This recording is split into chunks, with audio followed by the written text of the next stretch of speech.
we have 2 Kindred cookbooks as our center square for the DLC players.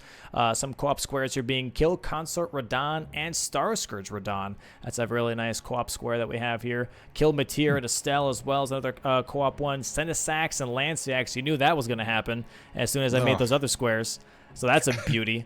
Renala and Rolana again, Red Wolf and Red Bear, both Tree Sentinels, and 8 non-merchant bell bearings. So some very nice co-op squares that we have here. Yeah, I'm definitely excited, and as you mentioned, I'm very, very excited to see how Lobos does in Bingo, the godfather of all Souls challenge runs. I think he's really gonna like this format, and I'm excited to see how he does.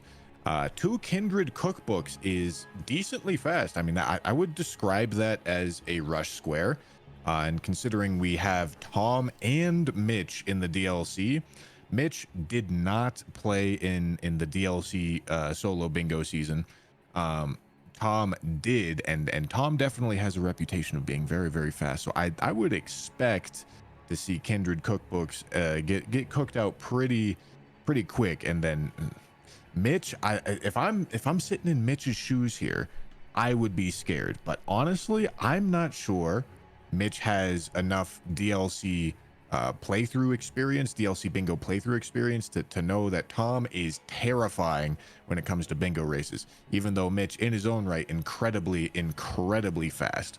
So I'm excited to see how this early game plays out, and even more excited to see the combo of the Lanciax square we have in the very top right, the row 1 column 5, and that Lanciax and Senesax square that you mentioned in the row 2 column 3.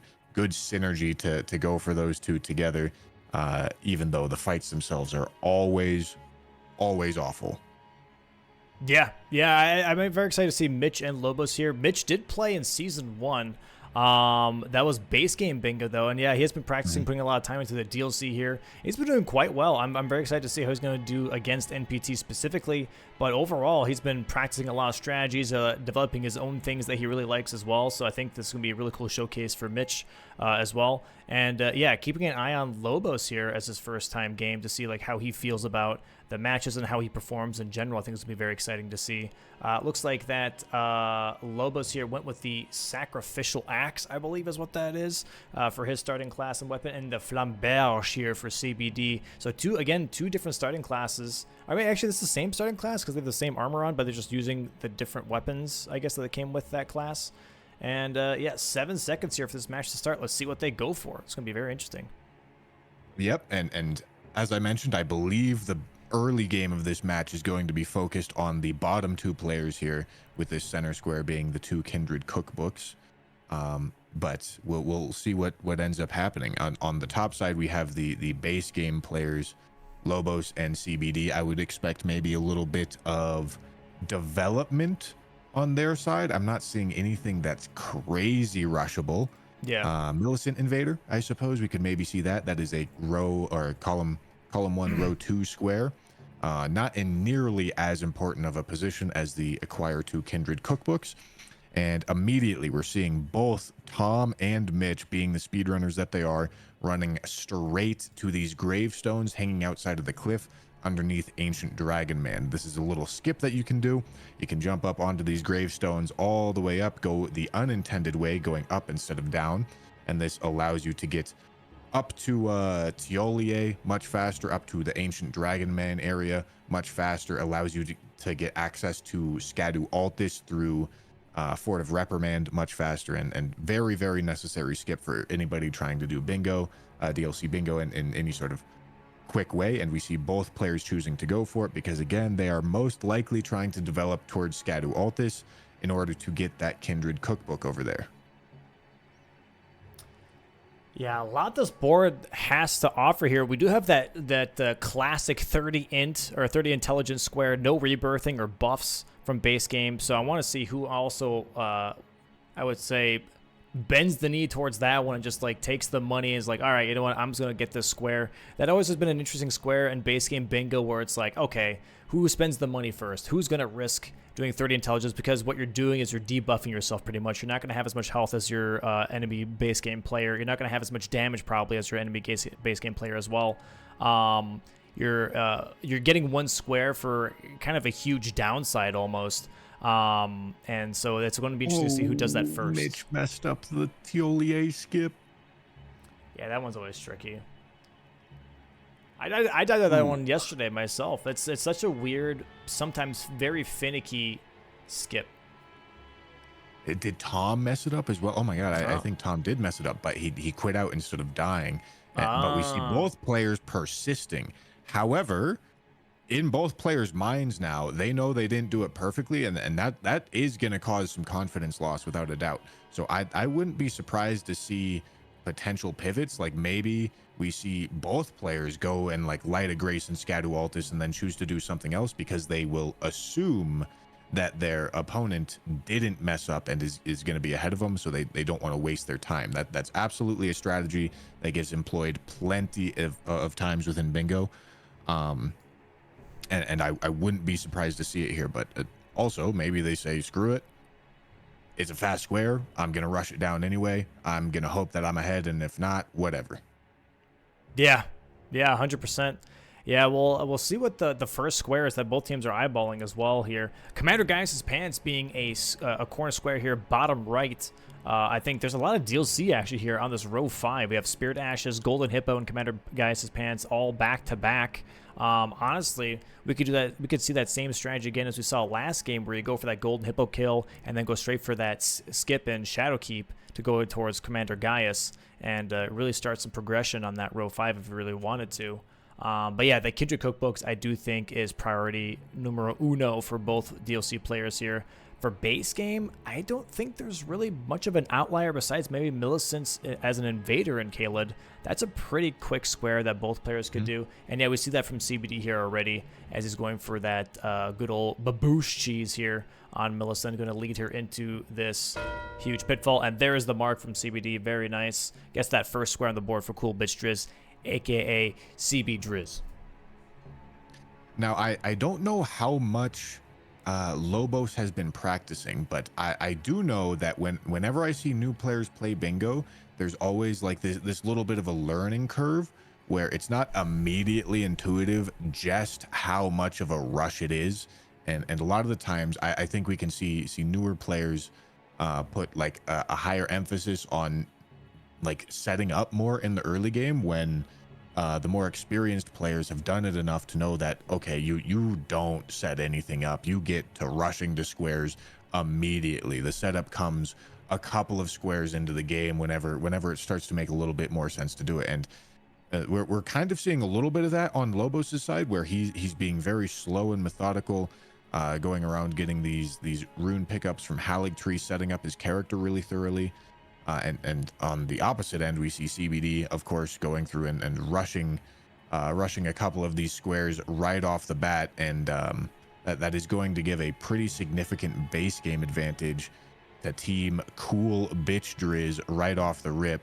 But maybe we see Lobos cooking something up and has a big character development advantage that will cause a little bit of a comeback here in a couple of squares down the line. Well, there we have Kindred Cookbooks here for Team Lobotomy now. That huge center square advantage here now, where Mitch was working towards that other Kindred Cookbook, but not going for the one that Tom went for. So sadly missing out on that center square now, and how it has to work back towards Dane here, I believe. Maybe start working towards getting some more Skidoo fragments, or maybe going straight for Golden Hippo. Not too sure, but now 1-1 for both teams. And the nice thing for Lobos here, by the way, speaking of like playstyles and stuff, is that since he is new, the enemy team / in this case CBD doesn't really know like what he likes to do and what he doesn't like to do, what he's good at and what he's not good at. So having that kind of like mysterious aura to your playstyle is actually really nice, because then you can kind of just grow into that and do whatever you want to do and not feel like you're contested automatically because people know what you like to do. You know what I mean? Yeah, absolutely. Which I think is really, really nice here. And I think he's going straight for this upgrade route of straight to Somber 9, which I think is completely great. And I think it's also something that probably Tom told him to do, because it does make everything else just way, way easier and allows you to really bulldoze that mid to late game if you do lean into it. And so I don't really have a problem with this at all. You are giving up 2 squares. I would have liked to see, Lobos maybe go for that Millicent into then going for upgrades and then letting CBD deal with the Commander Nile Baboosh cheese. And then go upgrade. But giving up 2 squares now, as CBD does mark the Commander Nile square, is kind of a big trade-off. You're giving 2 squares for getting that power spike. And in this case, CBD does not get the Dragon Halberd from Commander Neil, but gets the Banished Knight's Halberd with Spinning Strikes instead, which is still pretty good, but not exactly the weapon that you want to see. Yeah, that Banished Knight's Halberd comes out at a native +8, which is why it's decent to get as your first weapon drop, because it can allow you to get a couple more squares without needing to spend time on upgrading, which it certainly can be beneficial depending on what squares are on the board. And as you mentioned, beyond just the 2 squares, there's a couple of auxiliary value sort of things that you get out of completing these squares, and one of them is a weapon check. And for example, had CBD gotten lucky and gotten a Dragon Halberd or a Golden Halberd there, and we're looking at a weak weapon seed, then that can represent an even larger power spike than what Lobos is currently doing, due to the fact that they would have CBD would have a much stronger weapon in that case. But it didn't end up working out that way, so Lobos is not in a truly awful position. And as you mentioned, DLC armor sets are coming through on Mitch's side here, and another very fast rushable DLC square on the diagonal, so very, very good square placement as well. Also building up the column 4 pressure. And it was a huge snipe too, versus Tom. They were both rushing for that, actually. Both killed Egon, but since Mitch did get sniped on cookbooks, immediately turned around and got that armor set and then went straight for Egon here, which saved him time because he didn't have to do the grace moving, so he actually beat Tom to armor sets, which was really, really huge. Oh yeah, that's amazing. That's I have so many thoughts here, but yeah, to comment on that. Yeah, there's a lot happening. To comment on that, all of the best bingo players always have an A/B plan. They know what they're going for, and they know what they're going to go for if they get sniped. So they always have this running tally in their head of what they're doing currently and what they're going to do next and what they're going to do if they get sniped. And every single best bingo player has that, and Mitch is absolutely executing that strategy very well here by saying, all right, I'm going for this. I get sniped. I know exactly what I'm doing right now. I'm going for these armor sets, and you can see it works out amazing for him there. Yeah, I think this is a very nice thing where Mitch just recognizes, okay, I got sniped on that, doesn't let that get to him, and is me like, okay, well, I can do this instead, and just turns around and does that. I think that does take a lot of time / practice to not let something like that get to you. We're like, oh man, I lost that snipe. I was really leaning on that. And then you kind of like just get in your head and like, okay, well, what do I do next? But immediately having that backup plan ready is huge, and shows here directly that helps, having that mindset to like just be like, okay, well, I'll just do this right now.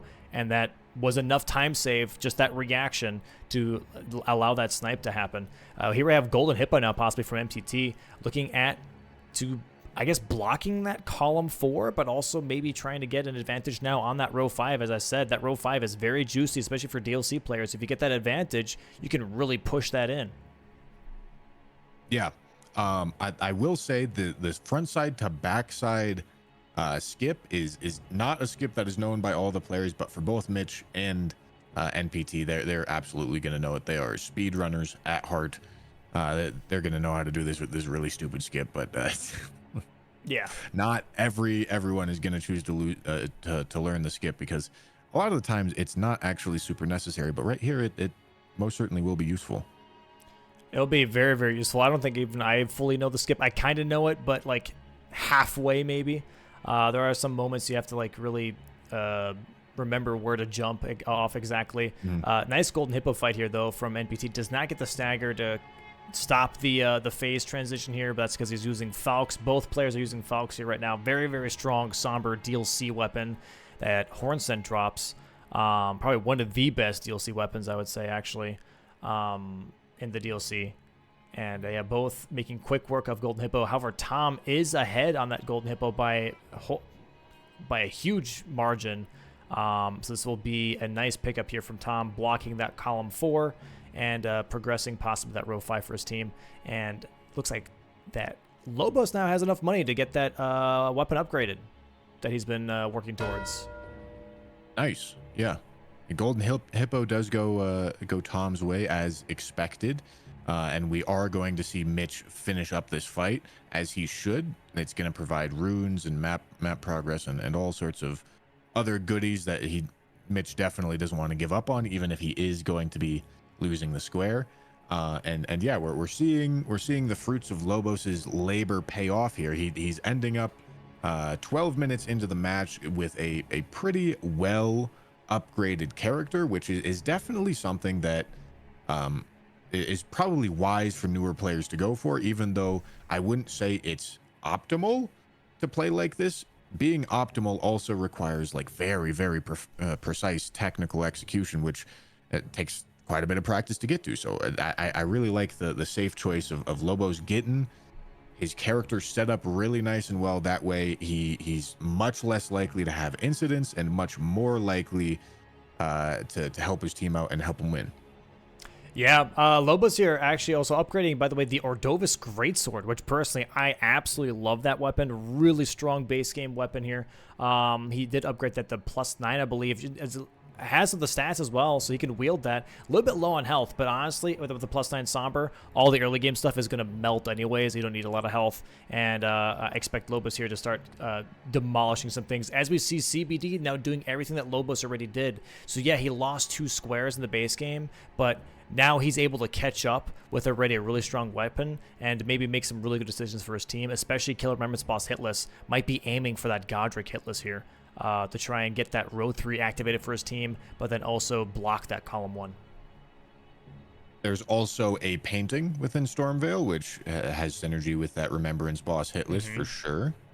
Of course, there's all of the 30 int, the rune dump squares that's sitting right there. Now, I really don't know how comfortable Lobos is going to be with the going for that 30 int square, because it does require quite a bit of a damage sacrifice. It does require quite a bit of a health sacrifice. And of course, int is not going to scale with his weapon of choice here. But, you know, if you get some runes, you can dump those runes into 30 int, and it can absolutely represent even more progress towards squares that can help your team out.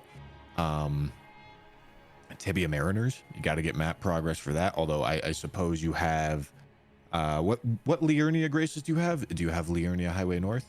You get off the rip, you get the Scenic Isle Grace, which is right across from the Deathbird that spawns. Yeah. So that's the one that you get freely activated when you get Torrent, which does allow you to access a lot of different points here. You're pretty close to the teleporter towards South Gate, but also you get pretty close to the highway that you're talking about, which makes it really nice. I believe we see a Mariner coming from Lobos here. He's going for the Limgrave Mariner, I think, here. Or maybe he's setting up his character by going for the Physic. I'm not 100% sure yet. But I don't hate Mariners. I like the look of Remembrance Boss hitless a little bit better. It has a little bit more synergy here, but I don't hate the look of Mariners. Yeah, I guess maybe that is a corner square, though. That is an inner corner square that maybe the diagonal, maybe they like that a lot. Maybe they're thinking like, hey, that's just a free square almost, especially with the Ordovis Greatsword being holy damage. He's like, you know what, I could just melt these things real quick. Let me just take care of them.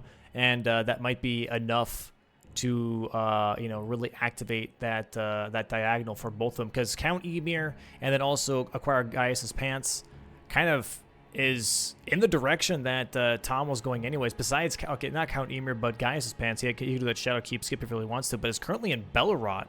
I wonder what he's looking for here. Maybe the paintings. No, Queeline and Bellerot actually is a square. Row 1, column 2 here. I'm going to hover over that for any of the viewers at home. You'll see that little fade in of the square. The Queeline and Bellerot is row 1, column 2. And it's another race, Dom. It is another race, but Mitch, again, just a little bit behind. This is what happens when you're trying to go toe for toe, blow for blow versus, some of the fastest players in the DLC is trying to catch up to them or try to race them on like always the next best square. We've talked about, you know, the next best square and how a lot of people will always just lean into that slash like knee jerk into, okay, well, I'll just do the next fastest thing now. Okay, I'm gonna do the next fastest thing now, instead of trying to come up with more of a definite strategy of like, okay, this might take me a little bit longer, but I activate a line, but I block this, but I do that. And I think that can really tumble into, you know, some of these majority games, because if you just keep trying to catch up, at some point you're always going to be behind, and you just have to break that cycle. Yeah, I absolutely agree, and especially against somebody like Tom, it's hard. It's very hard to be faster than him. Quelline and Bellaret is also part of the reason why it's the next best square. Is one, it's fast, but two, there's also some Iris of Grace synergy to get there. Yeah. Let's see how this fight goes though with the Falcons. I think it's gonna be pretty decent here. He's got to be a little careful. Queline does like to be a bit of a pain in the butt, especially those jumping R2s. There it is. That's exactly what I'm talking about. He loves doing that combo. Those jumping R2s are just absolutely devastating. Mitch here is at the Grace, but not even close to the fight. Sitting down and leveling first.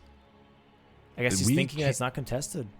I'm surprised we aren't seeing an... Okay, there's the L2 on Tom's side. I was about to say the L2 against NPCs off of the Falcons is incredibly strong. It doesn't fully stun lock them, but it comes pretty close. And yeah, Tom was having a little bit of some rough variance there for sure.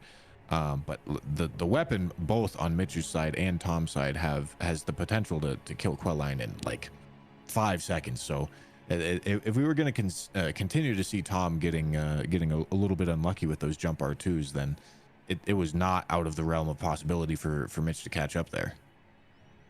Yeah, not at all. We do see here CBD in Liurnia, though. I'm thinking he's looking at Red Wolf and Red Bear as a square currently to maybe get rid of that column 2 and maybe activate that row 4 for his team. While Lobos now killing his second Tibia Mariner, going to be working towards that third one. Always going for the he's going for the Mountaintops Tibia Mariner and not for the one in Altus. So going for the bit of a tankier one here instead, which is a little bit riskier because I think this guy does have snails that are sitting around, the death snails. So this one, if he knows about them, great. If he doesn't know about them, he's about to find out. That do make this fight just maybe a little bit tricky, and especially at the health that he is at. Lobos has to be just a little bit careful. Mountaintops at almost base game vigor can be one-shot central. And speaking of this Tibia Mariner, we see CBD is holding on to Helfin Steeple right now. I'm not sure where he got that from, but that is an incredibly strong greatsword that by default drops from this Mariner that Lobos is killing. But in this case dropped from some sort of other greatsword check, and CBD is going to be feeling really, really good to have access to that weapon. Yeah, Helfin Steeple is loved by all the people, and there is a Red Bear kill from Mitch now, and the Red Wolf kill going to be coming up next year for CBD as well. It's going to be a really quick co-op square from both players. Going to be acquiring that. This is probably a +0 Helfin Steeple from looks of it, just from the damage that I'm seeing. Going to be a nice diagonal activation here from Team Lobotomy, but then also a really nice block from Team CBDriz on that Red Wolf Red Bear. Very nice. There it is. Lobo's marking his first square in Bingo Brawlers. People clap. People clap. Let's go. Congrats. Lobos here on the board now for his team, and immediately the line gets blocked by a Red Wolf Red Bear. Very nice co-op square from Team CBDriz now.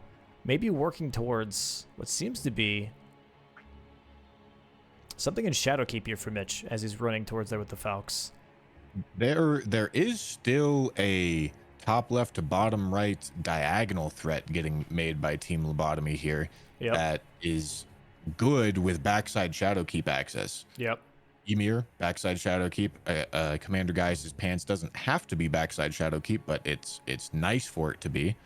And then the non-merchant bell bearings being the final square on the line. And as we saw in the previous game, when you're making these bingo threats and the remaining squares end up being all DLC or all base game, it can put a lot of pressure onto the opposing enemy, either in the DLC or the base game. It can feel as if two players are targeting only one player, and that's a really hard fight to win.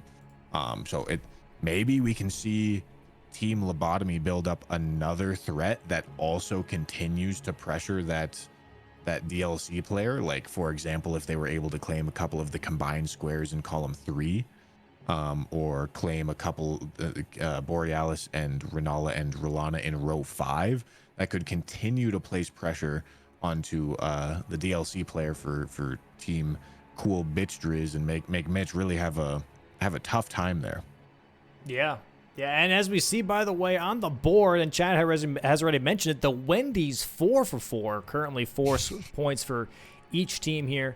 Possibly going to be a 5-4 in just a moment here. Yeah, Mitch going for that skip now in Shadowkeep, while NPT actually going to be taking the normal way towards the back of Shadowkeep here, but actually not going towards Gaius, surprisingly. Going towards Ramina, grabbing that Iris of Grace first. Aiming for that Iris of Grace square rather than going for the Commander Gaius' pants, which I think is interesting because, yeah, that diagonal would have been really nice, but I guess he sees just row 2 as too much of a threat and just really wants to get rid of that instead. Maybe playing more of the defensive game here rather than the aggressive approach. And honestly, I think that's super fair. Yeah, I maybe would have liked to. Well, no, I won't even say that. I like this play from Tom. Although he's not even rushing it. He's just getting map progress here. He makes sure to pick up that Iris of Grace, lights this Grace, and he's gonna sit. Okay, so he's not continuing. Oh, there we go. Sorry, 30 int here from Cool CBDriz, by the way. Nice. Which makes sense. Health and Steeple. That is an intelligence weapon, so this is actually really in his benefit, which is huge. Yeah, absolutely. Mitch messed up the front side to backside skip, I believe. Yeah. Which sucks. That's part of the reason the skip is very difficult. I wouldn't normally expect a speedrunner to mess it up. They practice these skips so much. But nonetheless, the skip is incredibly difficult. So I won't say that it's like impossible for somebody even as well practiced as Mitch to mess up the skip. But as you can see, he definitely expected that he was going to get it. He wasn't lighting Graces along the way. Or it wasn't making like a safe detours to light Graces along the way.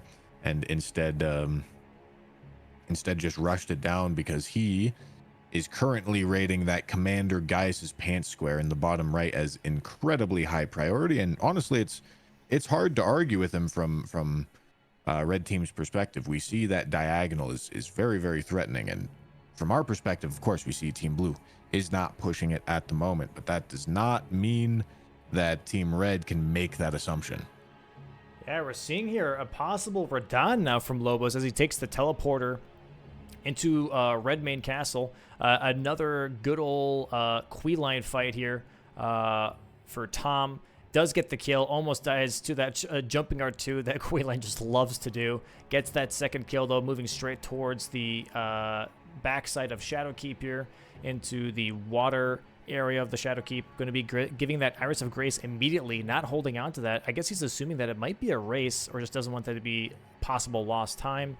While Mitch here working on that skip and looking like a Kayla check here. Possible Radahn for CBD as well. Yeah, I mean, Radahn is half of the column 5 row 3 square. It also gives a somber 5, which doesn't matter for Lobos, but I guess it also shouldn't matter for CBD. We saw him do the old Altus tunnel. It gives access to the underground, which is maybe useful for like Estelle, but that no, not even. Remembrance boss hitless, I suppose, is the idea here. Yeah. There's not a whole lot of synergy for the base game players on this board that I'm seeing. Not super much here, no. Lobos here just grabbing some things that he sees on the way. Then going towards Radon. It does have at least like a 2-minute advantage right now. So if you can get Radon hitless, that'd be huge. Iris of Grace here now as well for Team Lobotomy. 5-5 now for both teams. Blocking out that road 2 and starting that column 5 potentially. Again, Commander Geist's Pants now would be a great square. And he is in Specimen Storehouse now. And he's not that actually far behind from Mitch. Going up this ladder, going to have to go around just a little bit and grab that elevator afterwards. But Mitch definitely has a little bit of a lead if he does go for Commander Geist's Pants right now. I'm going to be doing a little bit of a jump around. Not going to drop down here, but jump across. Radon happening here for Lobos now. Don't tell me Lobos is going to try and do the water cheese. Okay, thank God. I was really worried there for a second because he was moving towards the ocean. I was like, dude, please, for the love of God, it's not allowed. But luckily, he does not do that. He's just trying to get the AI reset for Radon instead. Does get one shot though by one of the gravity arrows, which is giving CBD enough time to possibly catch up here, and that's bad news for Lobos. I believe this is happening because Lobos spent so much time running away from Radon here. Yeah. The way that we always see Radon getting fought, the players will load into the arena, run back, despawn Radon, and go back in, and that will cause Radon to shoot his arrow over towards Redmane Castle and then pull out his swords and run towards you. That way, you don't need to deal with the bow and arrow on his back. However, I believe that didn't happen for Lobos because he ran so far away and started running towards that water, like you said. And at this point, we see him not even going for it, and he's instead going for the very old school approach. This was like the day one hitless strats of getting up to Radon and eventually baiting out his melee, because dealing with this bow and arrow does take a really long time, and we're seeing it cause Lobos to lose this lead that he had on Radon to CBD. Now, the good news for Lobos is that that will not be the difference maker. When Star Scourge Radon dies, that is not going to be the end of that square. The DLC player still needs to kill Promise Consort Radon, which is going to take so much longer than either of these base game players are going to take to kill Star Scourge Radon. But still, nonetheless, lots and lots of time lost for Lobos here. Does he need to restart the festival? Yep, yeah, he did port back to the Grace. I'm not sure why he did exactly. Maybe he forgot something. Maybe he didn't have a physic. I'm not sure. But there it is. Remembrance Boss hitless here now for CBD, grabbing that Radon kill. Very nice kill. Had the summons kind of like tank some of the hits there and keep the aggro while he did a 1 cycle on Health and Steeple. Very, very huge. And yeah, that's the power of, having that Somber 9, having that Somber 10 in your inventory, is you're able to deal with some of these early game Remembrance bosses very, very quickly and almost guarantee, that hitless square for yourself. And here we have Gaius now for both Mitch and Tom, with Mitch having a huge advantage. Does get hit here. He pushed away, but that shouldn't stop him from winning this fight before Tom does. Yeah, we would definitely expect both of these players to have very clean and precise execution. Mitch should have a really good chance of winning the Acquire Commander Gaius' Pants square here, which would obviously be very, very strong. It represents a block of 3 bingo threats from Team Lobotomy. And of course, that's going to be something that Team Red's going to be very, very happy to take advantage of, especially when Tom, not having the cleanest execution, does die to Gaius right here. Maybe feeling a little bit of the pressure, maybe feeling as if he was behind. And he does die here, and gonna put Mitch even further in the lead for winning this pretty important Commander Gaius' Pants square. Yeah, Tristan, I'll do it down here as well for CBD. Gonna get that early one. Well, Erdtree Avatars now for Lobos. That's a good choice here. The funny thing is, or more or less the interesting thing is if Mitch saw Iris of Grace, maybe he thinks he has enough time where he can hold on to Pants. I don't know. He probably won't, but it would be funny if that were the case. Yeah, he's going straight for Pants right now. Makes sense. Going to go for those Skidoo fragments as well. And that's going to really amp his damage for the rest of the game. Like, killing Gaius is such a huge benefit because you get so much money, but you also get those Skidoo fragments that are very, very useful. Yeah, absolutely. And that's probably the reason why Tom is still going to continue to kill Gaius, even when he does see that he has, in fact, lost the square, unless we see Tom end up dying again. In the top right, we have CBD fighting the Tree Sentinel duo. That is a combined square, the column 3, row 4. And CBD is doing his half of that square with the hopes that Mitch does get to... Oh. Mitch might die. I mean, this Albinauric is not free. Yeah. She There it is is. definitely not free. All right. Okay, I was about to say, dude. That was really close. Does get the pants here, though. Marks that, blocks out that column 5 and also that diagonal. Yeah, Tom immediately quitting out here at this point. I don't know if that was worth it for Tom because the Skidoo fragments are still very powerful. I feel like the money and the Skidoo fragments might still be worth it for him to finish out that fight, but he disagrees. Immediately quits out and starts moving towards something else instead. Maybe looking at the Tree Sentinel duo now, potentially. While Lobos is working on Erdtree avatars, Borealis here maybe for CBD, or what is he doing here right now? Oh, he's also going for Erdtree avatars, actually. And this is going to be the Erdtree avatar that drops the multi-hit tier, which with Health and Steeple, that's not going to be anything amazing. It's a great sword. It doesn't have any sort of crazy multi-hit, but I mean, any damage buff is good, I suppose. So that might explain CBD's selection here, or maybe it's just like the closest to the Grace. Maybe it's the fastest. I'm not 100% sure. What I do know is that this Putrid avatar is one of the highest scaling ones in the game, and so it's gonna take a little longer to do the actual fight portion of this. But of course, at the end of the day, it is still a Putrid avatar. It's not exactly like it's a very hard mechanical fight. It's just gonna take a little while to chunk the numbers down. Yeah, 100%. Oh, and Lobos does die to the Erdtree avatar here in Liurnia. I think it's his second one, whereas CBD is working on his first Erdtree avatar right now.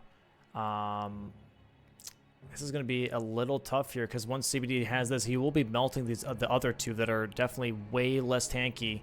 So Lobos just has to make sure that he doesn't die again, and he might still have an advantage on Erdtree avatars. We'll see how that works out, though.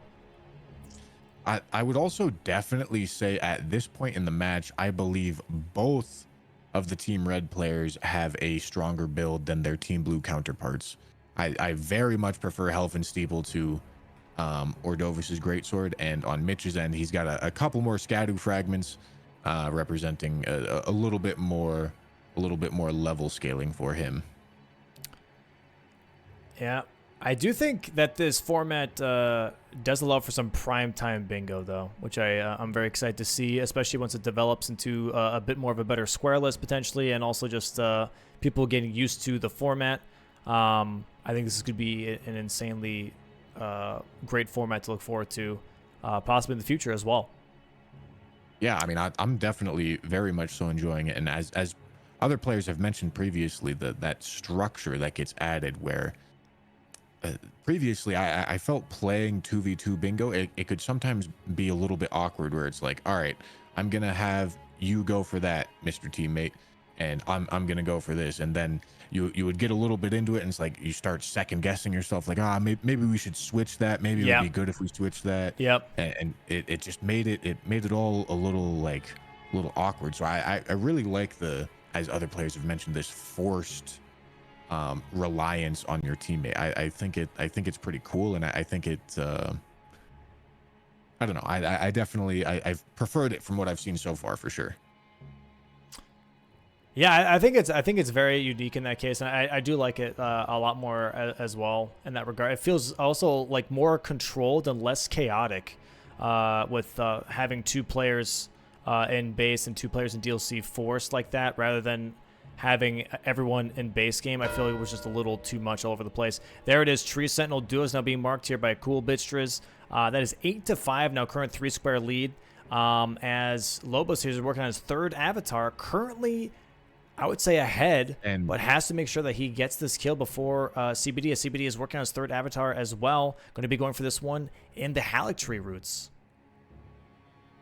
and CBD's going the slow way around. You can jump down immediately, but that will cause the avatar to most likely start with the golden land. So he chooses to instead get this sort of sneak attack off instead of baiting that golden land attack. That is a bit of a stall, and we just have a straight up race right here. It's gonna be pretty close, but Lobos is looking to be in the winning position. Mostly Very nice due to the pickup. fact that that Liurnia one is scaled so much lower. So maybe we're seeing the drawback of CBD's avatar selection here. He chose to go for a couple very high scaling avatars, and even though of course CBD being the talented player that he is, he's not going to mess up these fights. Yeah. What was that? I'm sorry. Absolutely gets dunked on by that one. That was crazy. That was just a memory of grace. I don't know what you're talking about. I think he also went for those choices, by the way, because he wanted to maximize profit. Like, he wanted to get as much money out of doing Erdtree avatars rather than just going for the easiest ones. Yeah. I mean that's definitely something to consider as well. But at that non-boss avatar, I'm not even sure how many runes that one drops. Yeah, I'm not sure. It might drop a Lord's rune or something. But now I think we're seeing CBD target Borealis, and we're seeing Lobos in Consecrated Snowfield. Maybe looking at a Stell. Does this Estelle count for this square? Yes, and he has Stell counts. Okay. Yeah. Okay. That's the only thing I could think that Lobos would be doing in Consecrated right now. He is porting out again after grabbing that Grace. Lobos here moving towards maybe the paint. Is there a painting here?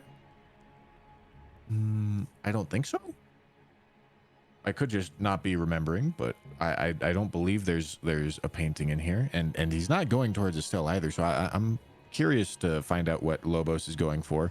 CBD got the Grace for Borealis, representing a little bit of progress, hidden progress towards that square there, and is now going for Renala on Mitch's end, on CBD's teammates end. I don't believe Renala is dead quite yet, so that this won't killing why do they have to have these two names? Killing Rolana will not finish the square out for Team Red quite yet, but nonetheless still a thing to be done. And I will say, upon watching a couple of these games, I think it might be important to ensure that the combo squares are always the category that have 9 in them, because I think most of the time these games are going to end up playing out where one of the two categories of players, either base game or DLC, is going to end up not having anything left to do at the end of the game, which I think is like kind of cool to bring it down to a 1v1. But nonetheless, I think maybe having it so that happens later into the game would be more ideal, rather than having like 9 base game squares, 8 DLC squares, and then it ends up being 1v1 base game bingo at the very end. You know what I mean? Yeah. No, I got you. That's fair. Yeah, like I said, like this is still a bit of a work in progress. So it's cool to see it being tested out, though, at the very least, and at least the groundwork of it being pretty solid at the moment. I think definitely some adjustments would be very nice here. Okay, DLC Spirit Ashes here marked right away from Lobotomy, and right afterwards, CBDriz marking Renala and Rolana. So 2 squares back to back here. 9-7 right now for CBDriz. Currently 2 square lead. Doesn't say much. Not a lot of threats currently on the board. A lot of progression going on from both teams. So this is still anyone's game at this point. No definite like leader currently from each team, which is great. Absolutely great. I'm very excited to see how this is going to play out because there are still 4 co-op squares left, 2 for the DLC, 3 for base game. So again, co-op square being left over, I think is great. I think it's a very fun thing to kind of have because they are longer, but also it kind of has a sense of mystery on when that's going to be completed / who's going to tackle these more difficult squares together first. Yeah, I absolutely 100% agree, and I do just have to say to the chat right quick, I do apologize for missing Rolana. The way that 2v2 always works is there's so much going on. Yeah. Me and Domo, we're doing our very, very best to catch it all, but we are definitely going to miss some things. So you'll have to forgive us for missing some of the things that get done by some of the different players. That is sadly just the world of 2v2s. That's why season 3 was a little bit hard to commentate as well because there was so much happening. I do have to say this format does make it easier to commentate because it's base game and DLC separated, so you can kind of like compartmentalize both areas on their own. Mm-hmm. Whereas if you have 4 players all in the same area, it's really hard to tell who's where, who's doing what, because it all looks the same. So it's like. I think this is definitely a little bit easier to approach from a viewing perspective, but also from a commentating perspective. We have Borealis here right now for CBD and Ancient Dragon Man for both Tom and Mitch right now as well. Yep. The Ancient Dragon Man is representing progress towards painting rewards. It's representing progress towards Senesax, obviously all the way up in the big mountain over there, and I believe that's gonna be all that's Mateer and Estelle.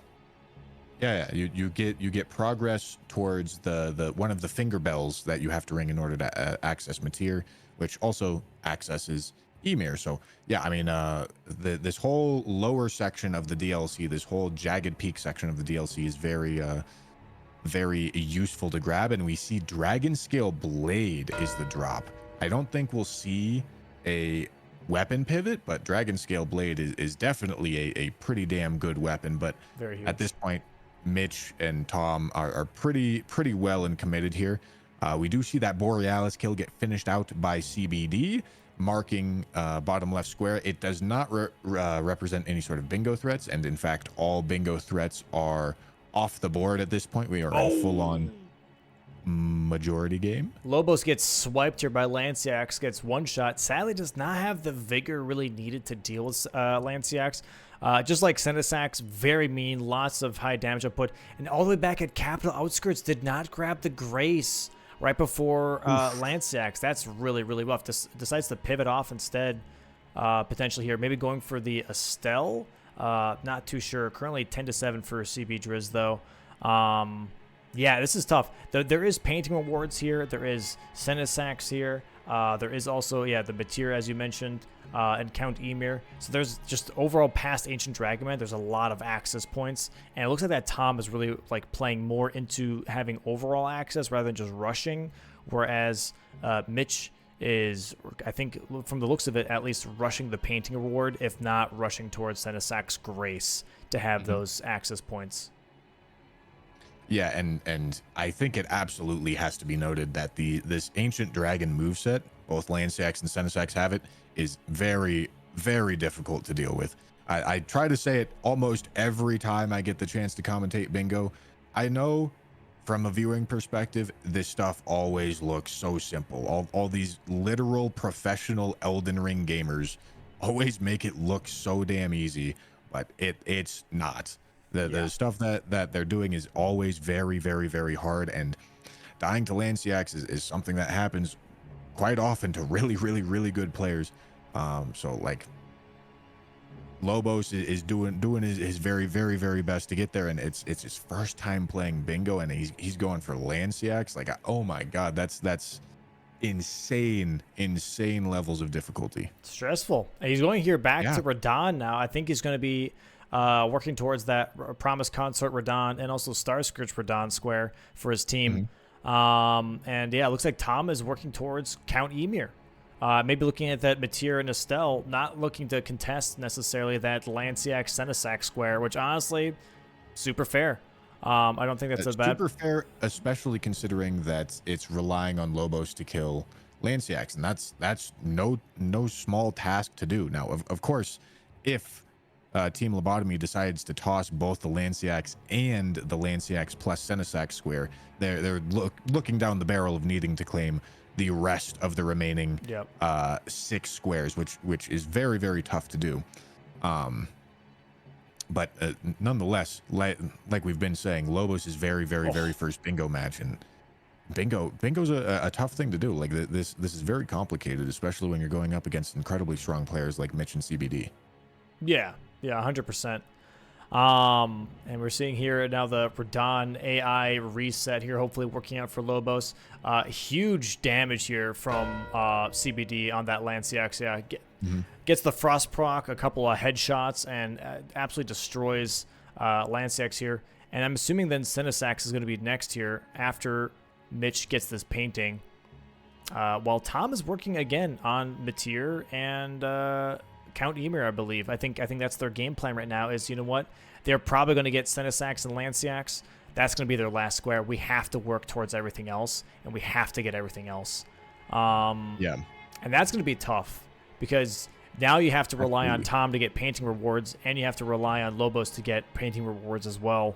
And as of right now, Tom does not have advantage on paintings. Yeah, I mean the position that Team Lobotomy finds themselves in right here is they're probably saying to themselves in their minds they're giving up on the Senesax and Lanciac square, which means they do of course need all of the remaining other squares. Which means they're in this spot where they need to be doing what their opponents are doing. They just need to be doing it faster. That's the end game desperate losing position philosophy that you need to take in bingo. And so Tom, from his perspective, is guessing that Mitch is going to be prioritizing this Mateer play, this Amir play. It looks pretty synergistic on the board. He's assuming that Team Cool CBDriz is saying to themselves, all right, we won Lanciax. We have priority on Senesax and Lanciax. We don't need to be pushing that out right now. And Tom is suspecting that they're thinking to themselves, let's go for this Emir idea. And so he's trying to beat him to it. From our perspective, we can, of course, see that Mitch is currently working his way towards his second painting, second with a question mark. There's going to be a painting up in this shack past Prospect Town. He's going to collect the painting. He needs to get the reward, though, which is going to be all the way next to the very first undead dragon that you get the Great Katana check from. And I believe that's going to be his second painting reward pickup. I think I did miss him picking up the Dragon Heart a little bit earlier. And at that point, assuming that does happen, Team Lobotomy is going to be in quite the spot where they're going to need to somehow figure out how to snipe the Senesax Lanciac square along with literally the rest of the squares. Yeah, this is going to be just overall a tall order. But, hey, Senesax might be just a wall that Mitch does not want to climb right now as well. So that might just be a lingering square for quite a while. Because, like you mentioned, it's a really hard fight. It's a very, very hard fight. So I'm expecting people to kind of dance around that a little bit longer. This match is going to be going a little bit longer than I think we're anticipating. Just because of how difficult Senesax can really be. Oh, yeah, certainly. Senesax is incredibly hard. And I definitely wouldn't blame Mitch for just not wanting to do it. I believe before season 4 bingo during my practice, I think I said something along the lines of, yeah, I'm literally never fighting this boss. I'm just going to do the other squares. Yeah. Then of course I did eventually have to actually fight the boss in a match, but we'll ignore that part. Dude, it's bingo. You know, it's hard. It's hard. Overall, it's so hard. And I think like for the people at home, it's difficult not just because like you're playing the game. I think a lot of people immediately like, oh yeah, it's Elden Ring. Of course, bingo is gonna be hard. It's like no. It's not just Elden Ring. It's also the fact that you have to like consider how quickly to do something, that all of a sudden some things are seen as like a rush, some things are seen as long game, playing the long game, playing the board correctly, learning and understanding how the board works, you know, and how people approach the board, and play styles. There's so many like just like sub layers of how difficult bingo is and how many things you need to know to be good at bingo. And that score being marked here, by the way, 2 painting rewards in the DLC here by Mitch, which lets Tom know, okay, if they go for Senate stacks now, we're kind of screwed. Yeah. But we do see a Mateer here now on Tom's screen here, and a possible Estelle. So Mateer and Estelle combo piece from Lobos and Tom. This could be really fun to see. And maybe we do see a Senesax, but I'm not convinced either. But who knows? We're also seeing painting rewards on CBD's end, base game painting rewards. He just picked up the one from the Painter's Shack. I would think he's got the one from Stormvale as well. He's going to pick up the one from Celia. And assuming he doesn't pivot off, this is just going to be a pretty small amount of running. Like this is probably like 5 or so minutes of running in order to claim this square. And that's going to be the 13th square if it does end up going through. And from our perspective, we can see that Lobos, in combination with Tom, is working on this Mateer and Estelle idea. And again, from their perspective, it's just tough because they need to be. It's tough in 1v1 to guess exactly what your opponent is doing accurately and do it faster than them. It's incredibly hard to do that. It is infinitely more difficult to do that when you have to do it for 2 players at the same exact time. Yeah. Mateer being absolutely decimated here by Tom, by the way. He's already on the Count Emir fight. Lobos here now working on that Estelle. However, I don't think this is sadly going to work out for them. As mentioned, CBD is working on those painting rewards, and that is going to then end the match at 13-7, most likely 13-8. At the very least, which is unfortunate. Yeah, I mean, nonetheless, still a good showing. I'm still very happy to have seen Lobos play his very first official bingo brawlers match in Elden Ring. That's super cool. And I do think we see a little bit of that newer bingo player struggles out of Lobos right here, and I think they've. Team Lobotomy has tried to strategize and come up with ways to fully take advantage of Lobos' strengths, but nonetheless, like it's still just very hard, and Lobos has a little bit of experience that he needs to catch up on. There it is, Count Emir marked by Tom. This is going to tell Team CBDriz, okay, well, that means that we have advantage on some other things here, so let's just go ahead and lean into those advantages. 12-8 right now, and yeah, CBD going for that very cool Spirit Spring kind of skip to get all the way down to the painting reward. Sadly, it does land on the branch, doesn't get all the way down, but is very close to getting, I believe, the 2nd painting, or is this his 3rd painting?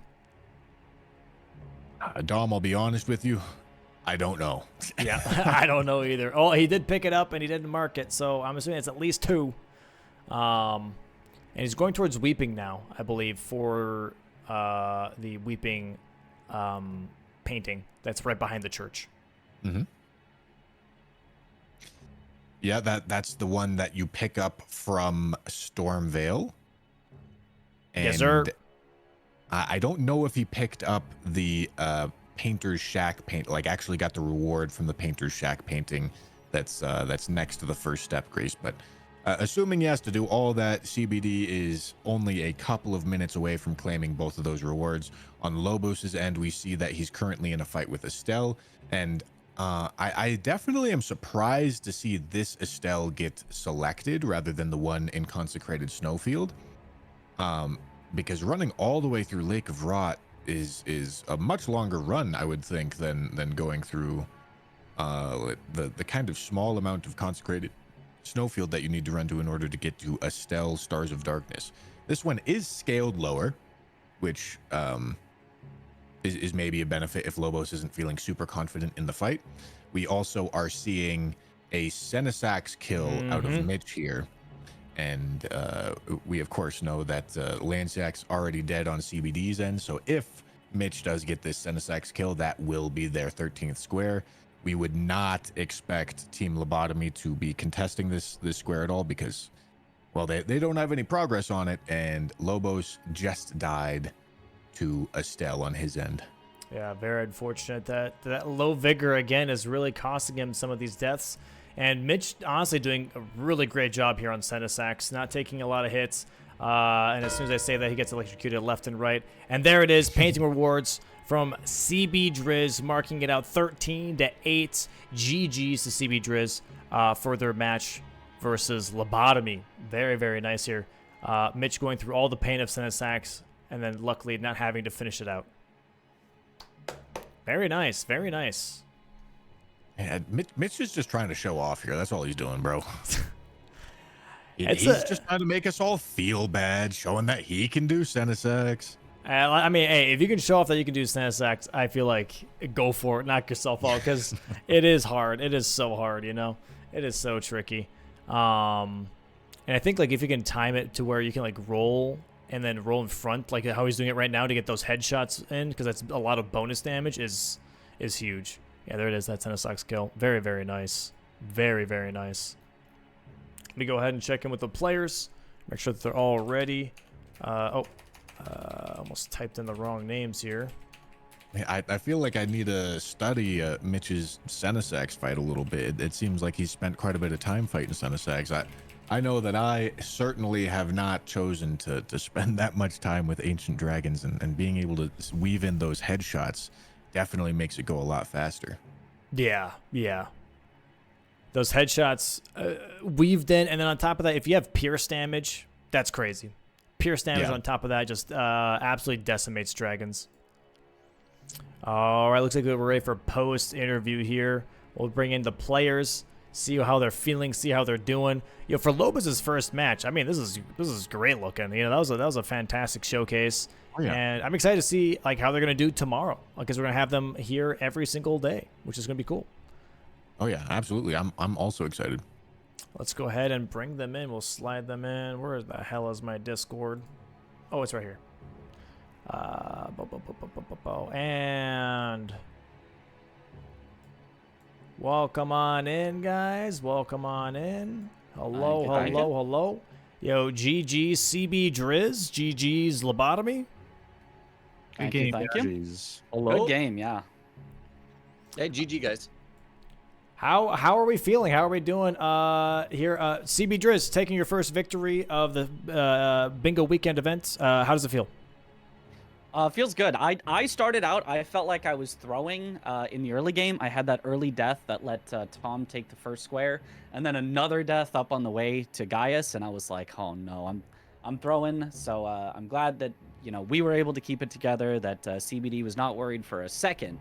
And yeah, I don't know. I feel like we played a good game after that, at least. Nice, very nice. Lobos, this being your first official Bingo Brawlers match, how does it feel for you? You know, competing for the first time and tackling a board with NPT here.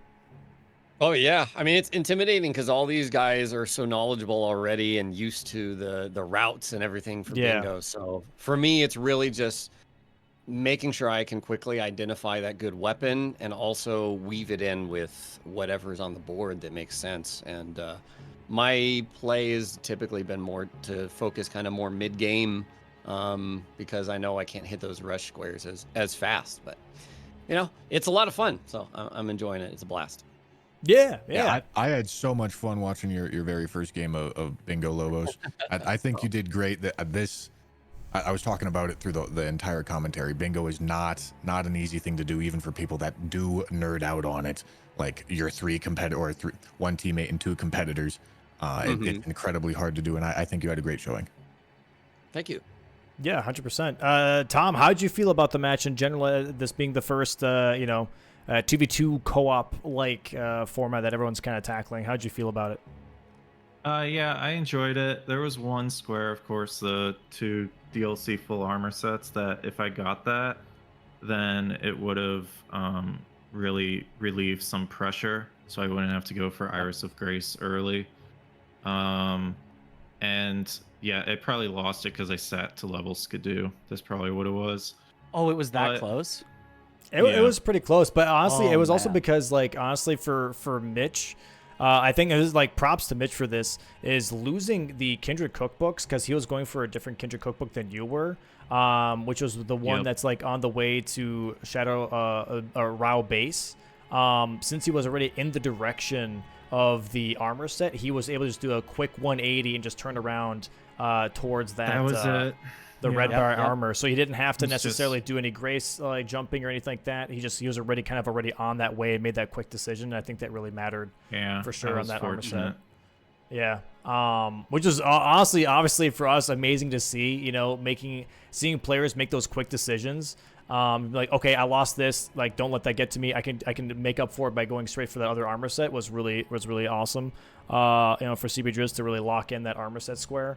But for Lobotomy, for you guys here, what was the game plan going into this in general, looking at the board? You had 3 minutes to look at the board and look at classes. Like, what was the vibe? Were you guys aiming for majority off the rip? Was there any bingo lines that you really liked? Like, what was the vibe here?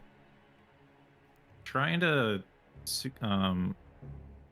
secure the late game squares is kind of hard for us. So we're trying to make sure that we can block those terrible squares so we don't have to worry about those bingo lines. So that's why row 2 was like a focus early. Getting center square was of course important. I felt like I had to rush that. Yeah, what do you think, Lobos? Yeah, again, for me, like, I just kind of, since I don't have the experience, I need to go think a little like mid-game. So as I was kind of defining a weapon, we see what CBD was up to. Tom Yeah. had the inkling that, you know, the K-lid blocks would be going to him. So from there, it was kind of a question of whether we wanted to go to Raya Lucaria or somewhere else. And I think once I just got my weapon in place, I was like, okay, well, Mariners, I think that column was kind of threatened, so we pivoted to try and block that and did. But then we lost Raya Lucaria, so that was like a whole thing. So yeah. Yeah, maybe because I blocked it with Hippo, you could have went to Raya Lucaria instead.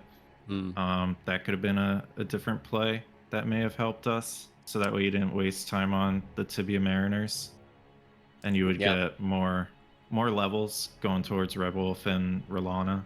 Was the fights diagonal wouldn't be too bad? Was the diagonal never a consideration here with the top left to bottom right? Since we saw that Tom had kind of access to Commander Guys if he did the Shadowkeep skip, but also had kind of back Shadowkeep access already. But instead went for, I believe, the Iris of Grace. Was that a thing where you're kind of deciding between those two, and you're like, you know what, maybe Iris of Grace is just a bit safer, less contested, or what was the I guess the thought there? Well, I decided to play more defensive. I was like, Lobos, I feel like I have to get this Iris of Grace square so that we don't have to worry about Senesax and Lanciax, and I might be behind on Amir. So we're gonna have to sacrifice the Gaius's pants, and I still went for it, but was beaten because of that, which was kind of expected at that point. Yeah, that was a But tough. I had to go for it. Yeah, super fair. CBDriz here. What was the game plan for you guys looking at the board and having 3 minutes to look at what the options were, and the game plan overall going into this facing Lobotomy? Yeah, my original plan was I thought I could get the Kindred cookbooks. I thought I had cooked up a little strat that I thought would save me. It's literally like 2 seconds on the Kindred cookbooks. I was like, oh, I'm gonna snipe it first, and then I died, and I was like, well, that plan's out the window. But I was actually thinking of doing the diagonal bottom left to top right, going Kindred of cookbooks, trying to also get DLC full armor sets, and then like that line, I felt like we could have really pressured. But once I lost it, we were basically just in like block mode. So once we saw that they might be going for that opposite diagonal, I was like, I'm gonna rush Gaia's pants so that they couldn't get that other diagonal, and then it kind of just turned into a majority game from there of like, let's block their last few lines. I think the last one we got was tree sentinel duos that blocked the middle column, and from there we were like, all right, just whatever we can get, whatever's fast. What about you, CBD? Yeah, I think finding a good weapon was a pretty interesting thing to do. I kind of lucked out because I happened to check Beach Merchant, which I never do, and I found Health and Steeple, and there's 30 intelligence on the board, so like that was just Yeah. That's insane. what Yeah, happened. Yeah. yeah, exactly. So, but yeah, I don't know. I really wanted the 2 Kaled squares, just because I just kind of like those squares too. So I mean, after that, I had no plan, 0 plans. I mean, Just yeah, rolled it with worked punches, out. yeah. Yeah, the 30 Yeah. intelligence really worked out for the health and steeple there, because at the beginning of the match I was like, okay, who's gonna bend the knee to the debuff of 30 intelligence, because that's always like a tough square of like you throwing your money in there, because then you're missing out possibly on damage and on health because you're throwing everything Yeah. you have money wise into that 30 intelligence. But if you have a weapon that is int based, it definitely helps out a lot, and actually, if anything, is more of a benefit than a downside. Yeah. But yeah, that was a pretty big catch for sure. In that regard. Well, I mean, thank you for playing today, guys. And to Lobos here, we talked, by the way, about like starting out in bingo and everything, and how there's a lot of like layers to it. There's a lot of like understanding that goes into it. One thing I will say is that, I mean, for your first match, you played absolutely amazing, if I'm being honest. And don't doubt yourself. Like, genuinely don't feel like a lot of things are out of reach or anything, or it seems intimidating. A lot of squares read intimidatingly. Once you execute them, they feel actually pretty all right, especially once you get that Somber 9 going. So just keep going at it, man. I think you're doing great, so don't even worry about it. And yeah, GG's to CBDriz again for that victory, man. Any questions from you guys at all, or any like squares that might field off? or Tom, anything? did you go for Falks as well? Yep. Yeah, I figured. Yeah, it was shredding bosses. I was like, oh my god, I'm so happy we get this. Yeah, that was gross. Yeah. What was your weapon, Lobos? The greatsword check by the Torrent Grace was Ordovis's Oh, greatsword. Ordovis's. Yeah. Ooh, nice. Yeah. So I helped with the Tibia Mariners a lot. Yeah, Okay, yeah, that makes sense. nice holy damage. I do have a question for our 2 speedrunners here. Starting off with Mitch. I know you mentioned earlier on that you felt as if you were throwing early in the game, and I've noticed that more speedrunner type players tend to have an issue of like tilting and struggling to regain, where if something goes wrong, they can struggle to like get back into the match. But you did an excellent job of doing that today here. So I'm curious what your strategies are to like what's going through your head when you do mess up a skip, or you do have a small technical error and it causes you to lose a square. What's going through your head when you're trying to regain and get back into the match? I mean, I feel like for me, it's just like, I feel like I don't have time to tilt, if that makes sense. Like, I have to just think about what's the next thing to do in like a match like this, or at least that's maybe that's what I tell myself. Maybe that's a little bit of copium there. Is I try to just move on to like, what's the next thing? What can I do from here? And not let it snowball. Because yeah, and I really do think that the team format helps with that as well. Because like CBD wasn't worried. He was like, it's okay, just do it again. It's fine. And he was like, okay, what can we do about that? Can we, should you pivot to this square right now and just let Tom have it, and like things like that. So thinking about strategies, thinking about what to do next helps you not stay stuck in the past, at least for me. Yeah. But yeah, that second death, oh my god, the super short jump on the Mesmer skip, I should not have gone for that. That was silly. And it So happens. Do you think that the team play, the fact that it's 2v2 is helpful in that case? You have another experienced set of eyes looking at what's happening and saying like, nah, you're good, keep going. For sure.